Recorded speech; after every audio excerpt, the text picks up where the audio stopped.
मित्रांनो, वेगवेगळ्या जिल्ह्यामध्ये पीक विमा वाटपाला सुरुवात झालेली आहे. आपण वारंवार व्हिडिओच्या माध्यमातून प्रत्येक जिल्ह्याची अपडेट घेत आहोत. कोणत्या शेतकऱ्याला किती रुपये मिळाले किंवा किती शेतकऱ्यांना कोणत्या रकमा मिळाल्या त्या पद्धतीच्या माहिती आपण आपल्या व्हिडिओमध्ये घेत असतो. त्यातच मित्रांनो, असे सुद्धा काही शेतकरी आहेत ज्यांच्या आजूबाजूच्या शेतकऱ्याला किंवा गावातील बऱ्याच शेतकऱ्याला पीक विमा पडल्याचे मेसेज गेलेले आहेत, परंतु त्या शेतकऱ्याला अद्यापही मेसेज आलेले नाही. असे सुद्धा काही शेतकरी आहेत ज्यांचे स्टेटस चेक केलं होतं तेव्हा 6,000 रुपये, 7,000 रुपये, 8,000 रुपये या पद्धतीच्या रकमा दाखवल्या गेल्या होत्या, परंतु खात्यावर त्यांच्या 3,000, 4,000 अशा रकमा वितरित झालेल्या आहेत. त्याचं कारण काय आहे? त्याचबरोबर ज्या शेतकऱ्यांना अद्यापही मेसेज गेले नाही त्याचं कारण काय आहे? असेच काही प्रश्नांची उत्तरे आपण आजच्या व्हिडिओमध्ये क्लिअर करण्याचा प्रयत्न करणार आहोत. तत्पूर्वी जर चॅनलवर नवीन असाल तर चॅनलला सबस्क्राईब करा आणि समोरील जे बेल आयकन बटन आहे ते दाबायला विसरू नका. तर नमस्कार मित्रांनो, मी राज सूर्यवंशी, स्वागत आहे कृषीमॅन यूट्यूब चॅनलमध्ये. मित्रांनो, बऱ्याच जिल्ह्यामध्ये पीक विमा वाटप सुरुवात झालेली आहे. बऱ्याच तालुक्यामध्ये वाटप चालू झालेले आहे, परंतु शेतकऱ्यांचे प्रश्न आहेत. शेतकरी आपले खाते चेक करत नाहीत. शेतकऱ्यांना मेसेज आले नाही म्हणजे त्यांना असं वाटत आहे की बाबा आम्हाला पीक विमा आलाच नाही. तुम्ही जायचं, थोडंसं 2 मिनिटाची परेशानी होऊ द्यायची, एखाद्या जवळच्या ग्राहक सेवा केंद्रावर जायचं किंवा काही बँकांना मिस कॉल सुविधा अवेलेबल आहे, मिस कॉल देऊन बघायचं की बाबा पीक विमा जमा झाला आहे का नाही. तर मित्रांनो, असं काही चेक करत राहायचं, म्हणजे करून कसं ब्लेम दुसऱ्यालाच करायचं नाही की बाबा आम्हाला पीक विमा आला नाही. अगोदर स्टेटस चेक करायचं, बँकेचे खाते चेक करायचे, मगच म्हणायचं की बाबा आम्हाला पीक विमा आला नाही. आता मित्रांनो, काही असे सुद्धा शेतकरी आहेत ज्यांचे जे अमाऊंट 6,000, 7,000 या पद्धतीच्या दाखवल्या होत्या त्यांच्याबद्दल आपण व्हिडिओमध्ये समोर बघूया. परंतु आपल्याकडे एक शेतकऱ्याची रेकॉर्डिंग आलेली आहे, म्हणजे आपणच कॉल केला होता, परंतु त्या शेतकऱ्यातर्फे आपण कॉल केलेला आहे आणि विमा जे हेल्पलाईन नंबर आहे त्याच्यावर कॉल केला असता त्या शेतकऱ्याला एकही मेसेज गेला नव्हता की बाबा तुमचा विमा पडला म्हणून. मग तो शेतकरी कन्फ्यूज होत होता की खात्यावर विमा आला नाही, म्हणजे खात्यावरचा मेसेज आला नाही क्रेडिटचा, म्हणजे आम्हाला विमा आला नाही असं त्याला वाटत होतं. मग जस्ट आपण त्या शेतकऱ्याचं जे डाऊट होते ते क्लिअर केलेले आहेत. ती रेकॉर्डिंग ऐकूया मित्रांनो. सबको मिला है लेकिन उनका कुछ मैसेज वगैरह कौन से वर्ष की क्लेम की जानकारी चाहिए, वर्ष बताइए. खरीफ 2024. फसल का नाम? सोयाबीन था शायद.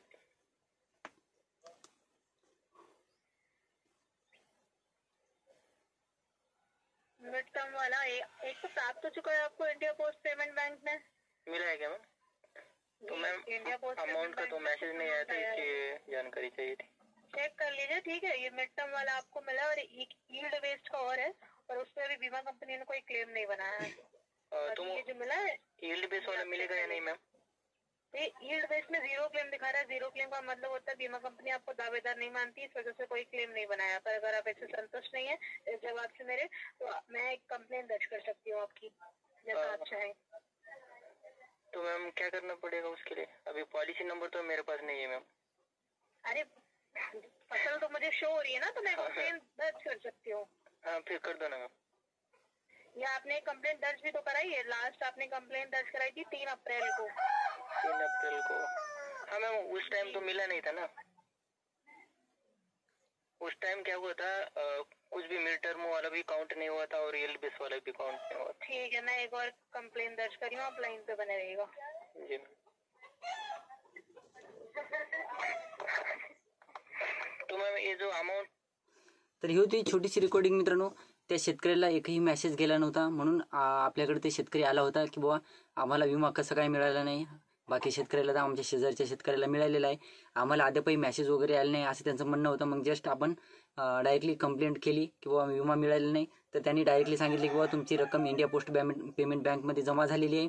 मग जस्ट आपण म्हणलं की मेसेज आला नाही, तर डायरेक्टली रक्कम जमा झालेली आहे. म्हणजे एकंदरीत बोलायचं झालं मित्रांनो, ज्या शेतकऱ्यांना हे बॅकग्राऊंड व्हायला अगोदर इग्नोर मारा मित्रांनो.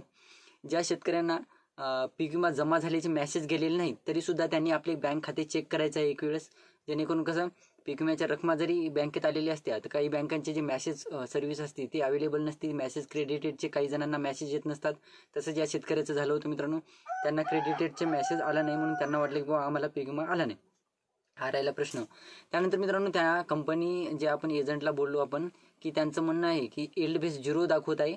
यील्ड बेस अजूनही काउंट झाले नाही. कंपनीने त्या शेतकऱ्याला त्यांचं नुकसान त्यांचं ग्राह्य धरलेलं नाही अग्रिममध्ये, असं त्यांचं म्हणणं आहे. तर याच्यामध्ये मिड टर्मचा जे पीक विमा जमा झालेला आहे तो असल्यामुळं, तो मिड टर्मचा असल्यामुळं त्या शेतकऱ्यांना 2,000, 3,000, 4,000 या पद्धतीच्या रकमा वितरित झालेल्या आहेत. मग तो जिल्हा कोणताही असो मित्रांनो.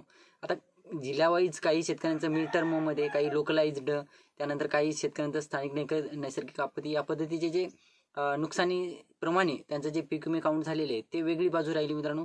परंतु मित्रांनो हे जे एल्ड बेस 0 दाखवत आहे, तर ज्या शेतकऱ्यांचं एल्ड बेस 0 दाखवत आहे त्या शेतकऱ्यांनी वाट बघायची आहे. त्यांचं मिड टर्ममध्ये कन्वर्ट होईल आणि मिड टर्ममध्ये कन्वर्ट झाल्याच्या नंतर त्यांच्या खात्यावर या रकमा वितरित होऊ शकतात, असं सुद्धा त्यांचं म्हणणं आहे.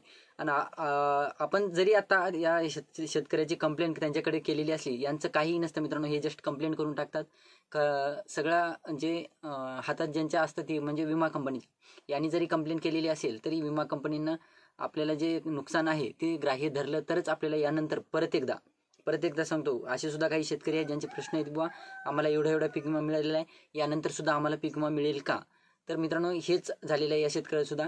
त्यांचा जे मिड टर्मचा कॅल्क्युलेट झालेला आहे 3000 अमाऊंट. आपण यानंतर हे कॉल कट झाल्याच्या नंतर आपण चेक केली अमाऊंट, तर त्यांच्या खात्यावर अगोदरचे 1000 रुपये होते आणि 2000 रुपये एकरी या पद्धतीनं त्यांच्या खात्यावर या रकमा वितरित झालेल्या आहेत. तर मित्रांनो असं सुद्धा आहे की बाबा त्यांचं असं म्हणणं आहे की बाबा जर एल्ड बेसमध्ये जर काउंट झाला तरच त्यांना आता यानंतर रक्कम मिळणार आहे, नाहीतर या रकमेवरच समाधानी व्हावं लागेल असं त्यांचं म्हणणं आहे. त्यानंतर मित्रांनो असे सुद्धा काही शेतकरी ज्यांचं स्टेटस चेक केलं असतं 6000 7000 या पद्धतीच्या रकमा झाल्या दाखवत होतं आणि याच्यावर अकाउंटवर जवळपास 3000 4000 या पद्धतीच्या रकमा वितरित झालेल्या आहेत. तर त्या शेतकऱ्यांचं जे या रकमा वितरित झाल्यानंतर जर स्टेटसमध्ये अद्यापही रकमा काही उर्वरित रकमा दाखवत असेल तरच त्यांना यानंतर पीक विमा मिळणार आहे, तर नाहीतर मिळणार नाही. हे सुद्धा क्लिअर करून घ्या मित्रांनो. त्यानंतर पुढे ऐकूया रेकॉर्डिंग. दूसरी पॉलिसी की मैं क्लेम की जानकारी बीमा एजेंसी को भेज देती हूँ, एक बार और रिमाइंडर करा देती हूँ बीमा कंपनी को, ठीक है. यदि बीमा कंपनी को उचित लगता है तो वो उस पर कार्रवाई करेगी आगे की. बाकी 10-15 दिन बाद कॉल करके आप आज की डेट याद रखिएगा और आज की डेट की कंप्लेंट का जवाब प्राप्त करिएगा. तर त्यांचं म्हणणं आहे बुवा आम्ही विमा कंपनीला आम्ही हे जे क्लेम आहे म्हणजे जी तक्रार आहे ती आम्ही पाठवलेली आहे आणि याच्या पुढची जी प्रोसेस आहे ती विमा कंपनीवर डिपेंड करेल की बाबा हे नुकसान एल्ड बेसमध्ये ग्राह्य धरायचं किंवा नाही. तर त्यांचं पण बरोबर आहे मित्रांनो. एल्ड बेसमध्ये जर नुकसान ग्राह्य धरलं तर रकमा जास्त द्याव्या लागल्या असत्या कंपन्यांना. मग कंपन्यांचं म्हणणं होतं की बाबा शेतकऱ्यांना मग जास्त वितरित कराव्या लागल्या असत्या. मग मिड टर्ममध्ये टाकून दिले आपल्या रकमा 2-2, 4-4 हजार रुपये काहीतरी शेतकऱ्यांना खुश केलं. आता गावामध्ये आमच्या अशीच चर्चा आहे की हे पीक विमा दिल्यासारखं दिलेलं आहे. छोट्या कोणी शेतकरी पीक विमा मिळालेला कोणीही शेतकरी हॅप्पी नाही मित्रांनो सध्याच्या टायमिंगमध्ये. नाहीतर एक टाईम होता असा की शेतकरी खुश असायचा की पीक विमा आला. परंतु ह्या ज्या रकमा वितरित होत आहे प्रत्येक जिल्ह्यामध्ये, या रकमा बघून कोणताही शेतकऱ्याला असं 2000-4000 या रकमा बघून लाडक्या बहिणीला याच्यापेक्षा जास्त रक्कम मिळत आहे मित्रांनो. 2 महिन्याची 3000 रुपये रक्कम मिळत आहे मित्रांनो. तर हे तर पूर्ण सीझनचं काउंट झालेला विमा आहे मित्रांनो. म्हणजे एकंदरीत बघायचं झालं तर लाडकी बहीण ह्या शेतकऱ्या म्हणजे लाडक्या भावापेक्षा लाडकी बहीण जास्त कम होत आहे एकंदरीत बघायचं झालं मित्रांनो.